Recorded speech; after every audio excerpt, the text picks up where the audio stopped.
Thank you for standing by. This is the conference operator. Welcome to the Dakota Gold Maiden Resource Review for the Richmond Hill Gold Project conference call. As a reminder, all participants are in listen-only mode and the conference is being recorded. After the presentation, there will be an opportunity to ask questions. To join the question queue, you may press star then 1 on your telephone keypad. Should you need assistance during the conference call, you may signal an operator by pressing star then 0. If you're participating through the webcast, you can submit a question in writing by using the form in the lower section of the webcast frame. I would now like to turn the conference over to Jonathan Odd, President, CEO, and Director of Dakota Gold. Please go ahead. Good morning. Thank you for joining us for the Richmond Hill Gold Project S-K 1300 Initial Assessment Maiden Resource Review. We would like to thank all our team members, co-chairs, the board, high-tech, and consultants AKF Mining Services for their hard work and dedication to completing the maiden resource in a timely and efficient manner. Additionally, we would like to commend the entire Dakota Gold team and contractors for completing the work safely with 0 LTIs and reportable spills over the 2 years of the work it took to complete this. We will be making some forward-looking statements throughout the presentation, so please recommend to the audience and investors read the disclaimer in full report. The report can be found on our company website and on EDGAR. Dakota Gold has worked on consolidating the Homestake District of South Dakota over the last few years and now holds the largest mineral exploration land package in the district with over 48,000 mineral acres, including over 13,000 acres of private land. The Homestake District was put on the global mining stage because of the legendary Homestake mine, which produced over 40 million ounces of gold and operated for over 126 years continuously. In the past, Homestake controlled the entire district, and we have taken a page from their playbook by reconsolidating much of the district and entering into a number of agreements with Barrick Gold, which acquired Homestake in the early 2000s. By acquiring the land and signing the agreements with Barrick, Dakota Gold has secured property surrounding the historic Homestake mine and obtaining exclusive access to all of Homestake's historic mining data and exploration data. This has given us a unique advantage to follow up where Homestake left off at today's new record gold prices. The focus of today's presentation will be to discuss one of our key projects in the district, Richmond Hill. The Richmond Hill project benefits from being on private land and close to well-established infrastructure in this historic district. The Richmond Hill Gold Project is located approximately 5 miles northwest of the Homestake mine, as you can see on this map, and is also directly north of Coors Wharf mine, located just 1.9 miles to the south. Wharf is an open-pit gold mine and is the only active mine producing in the area at this moment. Portions of Richmond Hill are similar to Wharf, including shallow oxide mineralization. Since acquiring the Richmond Hill Gold Project by option agreement with Barrick, work began immediately to produce a maiden resource incorporating both historical and more recent drilling by Dakota Gold. Drilling commenced in March of 2022, and in less than 20 months, we have outlined a multi-million ounce maiden resource. The maiden resource in the report was derived from a historical database containing 69,401 gold assays from more than 900 drill holes, including 57 drill holes from Dakota Gold's current drill program. We are very pleased with the results of our maiden resource for Richmond Hill, where the mineralization is consistent, near surface with portions of the resource exposed at surface, and contains significant oxide mineralization that is open for expansion. We feel there is significant opportunity for both improvement and expansion of the resource, with additional work to position Richmond Hill as a high-quality, advanced stage exploration asset in the U.S.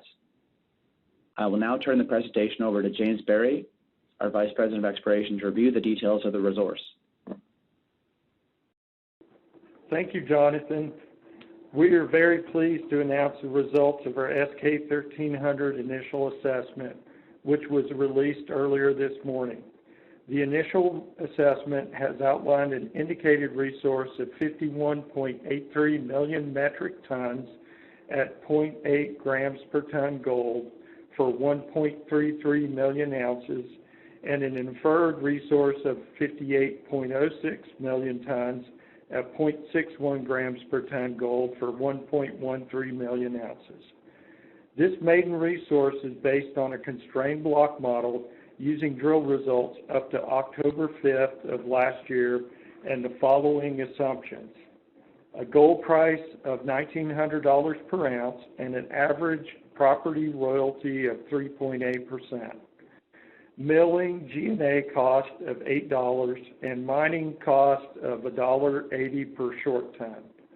The resource was divided into oxidized, mixed, and hypogene, otherwise known as sulfide, based on expected differences in gold recovery. The oxide recovery in the report is 87%, the mixed recovery was 65%, and the hypogene recovery was 42%. The cutoff grade in grams per ton were 0.21 grams per ton for oxide, 0.29 grams per ton for mixed, and 0.44 grams per ton for hypogene. The pit slope used in the model assumed was 50 degrees.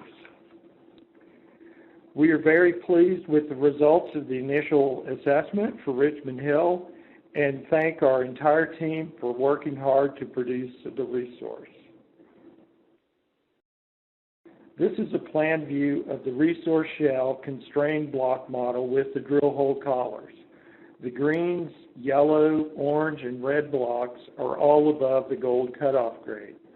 The lower grade at the north end of the resource covers higher grade, north dipping material in the Deadwood Formation. The resource model is based on a drilling database that consists of almost 131,000 meters of drilling, of which 76% is historical drilling and 24% are Dakota Gold drill holes. Most of Dakota Gold's drilling was focused on validating the historical holes and obtaining samples for metallurgical testing. Since the cutoff date for the report, October 5th, 2023, Dakota Gold has drilled an additional 17 drill holes, with some collared around the Richmond Hill pit and the MW3 main zone. As previously press released, the best of these holes returned intercepts of 8.55 grams per ton gold over 5.9 meters, 1.68 grams per ton gold over 60.9 meters, 1.99 grams per ton gold over 22.9 meters, and 1.71 grams per ton gold over 42.8 meters. We believe inclusion of these results in a future resource assessment update may improve the resource. The conservative methodology of the current model requires 2 drill holes within the lithologic domain to estimate a resource block. We are confident that infill drilling could convert a significant portion of the single hole intercepts into mineralized blocks in an updated resource. This slide shows the unconstrained resource model. Note how the resource, including some high-grade areas, is limited by drill holes and not by geology in several instances. The mineralization is very shallow and the material is often exposed at surface. The oxide material can extend to depths of 60 meters. This slide illustrates the abundant opportunities the Richmond Hill area has for expansion, including several areas within the pit shell that require infill drilling. For instance, there are several infill opportunities at twin tunnels, and the MW3 main structure remains open. The Richmond Hill breccia has not been constrained to the north and the south. The oxide Chisholm Gulch mineralization remains open to the north. The carbonate area where historical mining occurred in overlying carbonate rocks has yet to be tested into the more favorable Deadwood Formation. The inset map shows the orientation of 3 cross-sections, A, A', B, B', and C, C'. Cross-section A', well illustrates the shallow nature of the resource. As you can see, gold mineralization along this cross-section is often exposed at the surface, and most of the mineralization is located within 100 meters of surface. There are many areas where the mineralization laterally extends to the last drill hole, suggesting that step-out drilling could further extend the resource. There are also areas where infill drilling may add more resource. Section B prime through North Richmond Hill and C prime through Twin Tunnels MW3 main are a couple of good examples that I will discuss in the following slides. This section is located north of the Richmond Hill breccia, where lac mined in the 1980s, and shows that further drilling may add more resource. As an example, the eastern portion of the cross-section shows opportunities to add resource with infill drilling. Drill hole RH990-7 shows mineralization located 300 meters away from the resource shell with no other nearby drilling. Cross-section C prime is a good example of an area within the resource shell that contains unestimated blocks that could potentially be added with additional drilling. Note the white areas located within the pit shell outline. These are areas where we did not have sufficient drill results prior to our October 5th cutoff to include within the resource. Cross-section C prime also illustrates potential to expand the resource at depth. Recent drilling such as RH23C-063, which had 1.9 grams per ton AU over 22.9 meters, may deepen the gold mineralization in a future resource update. Similar opportunities for depth expansion exist throughout the model.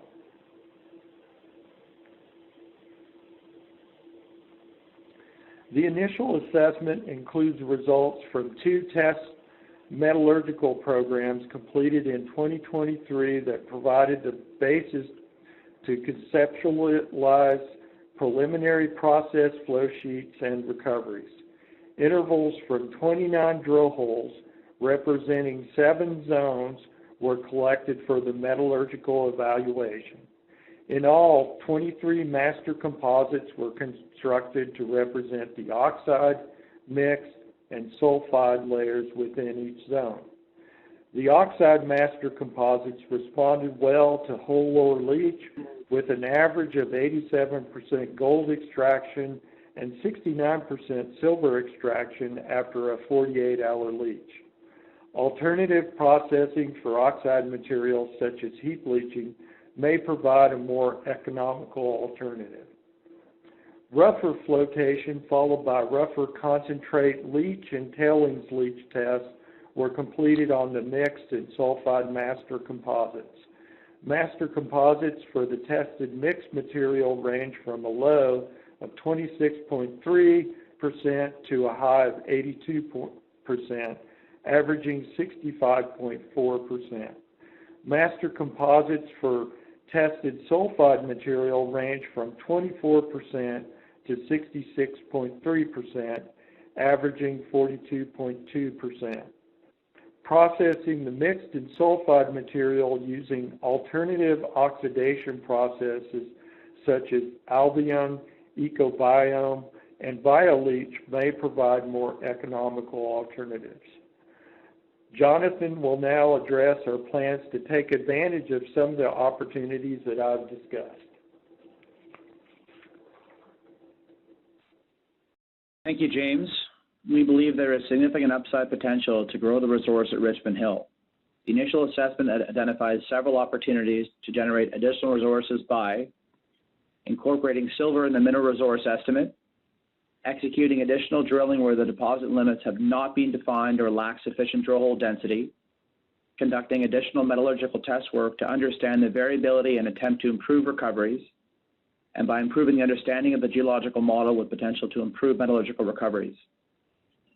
We feel we have been very conservative in our methodology for this current resource, and we are confident that the resource will expand in the updated S-K 1300 assessment targeted for mid-2025.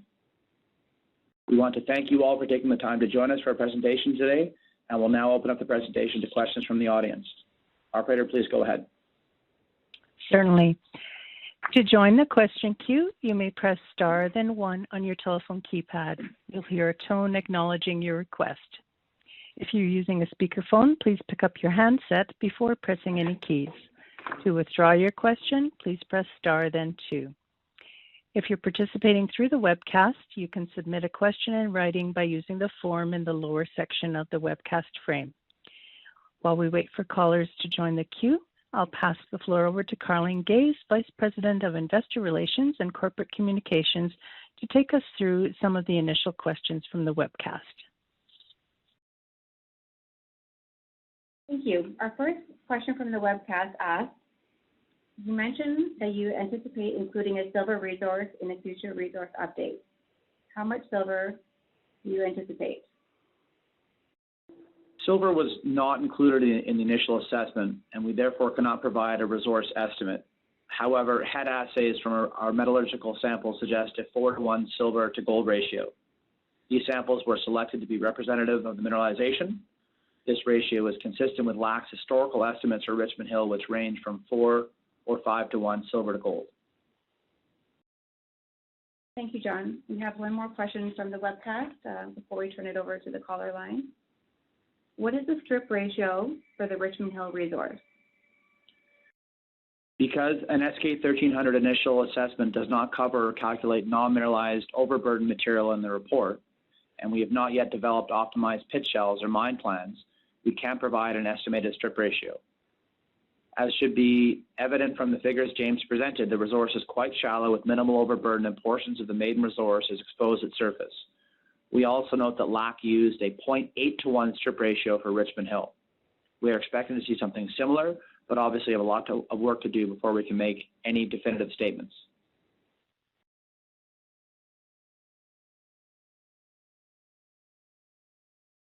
All right, let's move on to callers from the... Thank you, sorry.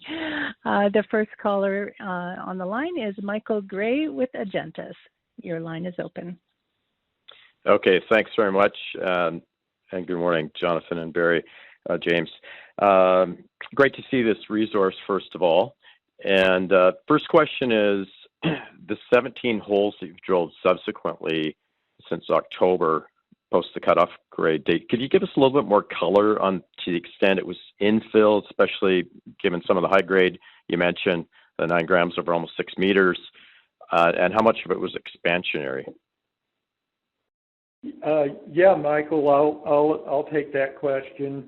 Most of the drill holes that were done were within the resource area, although we were trying to deepen our knowledge what was below the mineralized material.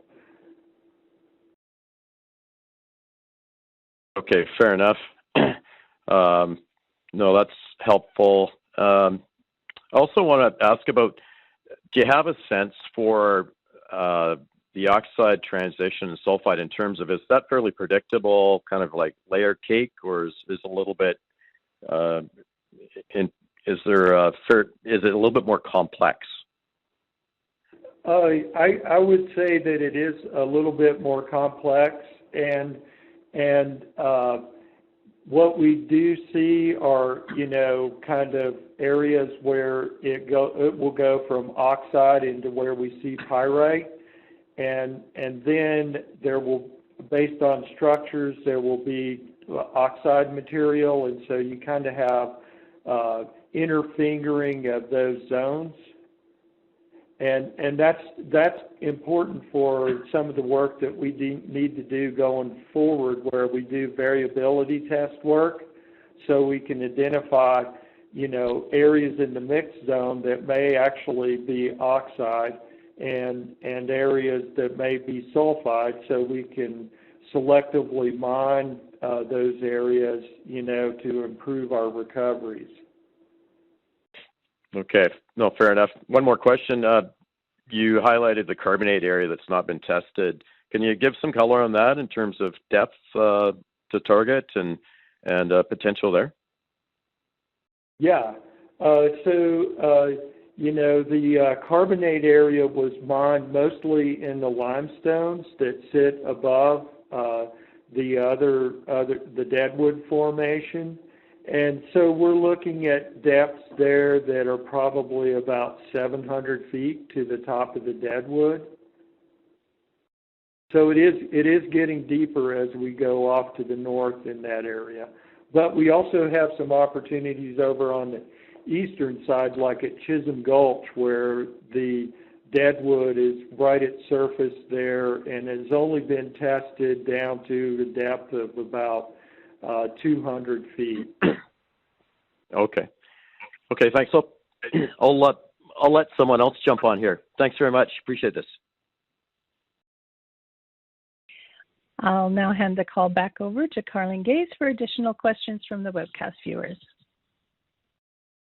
Thank you. We have a question on the webcast from Jake Savage at Agenda. He's asked, are recoveries based on ROM heap leach?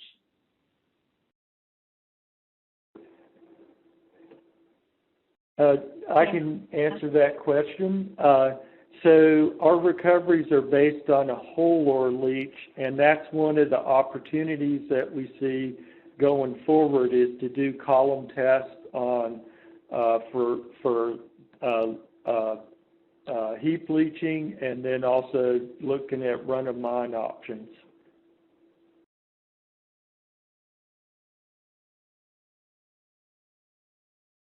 Thank you, James. We also have one more question on our webcast from Alexander. He's asking, can you please share some information about the methodology used for resource estimation domains?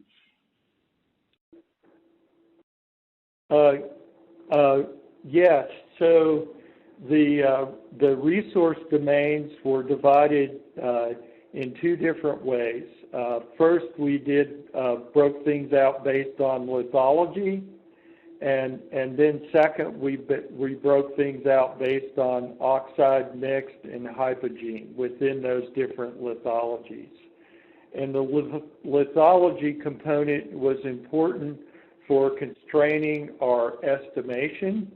So we used hard boundaries between the different rock units, and then also that was how we determined densities for those different units in the estimation.